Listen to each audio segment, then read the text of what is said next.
نزدیک نیم قرن ما تو این کشور داریم عید قدیر جشن میگیریم، ولادت امام علی جشن میگیریم، شهادتش رو عزاداری میکنیم. اینم حال روز کشورمونه. چرا؟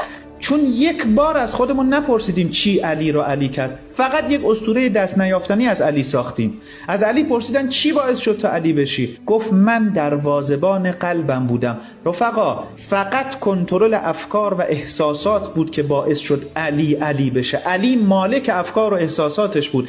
اگه درس من امسال عید قدیر فقط این باشه که بشینم بالا سر ذهن و قلبم این همه افکار منفی از ترس و اندوه و کینه و نفرت و قضاوت و خشم و اینها رو تو ذهنم راه ندم، من در مسیر علی هستم. و الا 1000 سال برم تو مجالس عزاش گریه کنم، تو جشناش شادی کنم، هیچی به من نخواهند داد، هیچ اتفاقی هم نخواهد افتاد، کما اینکه تا الان اتفاقی نیفتاده. در خانه اگر کس است یک حرف بس است.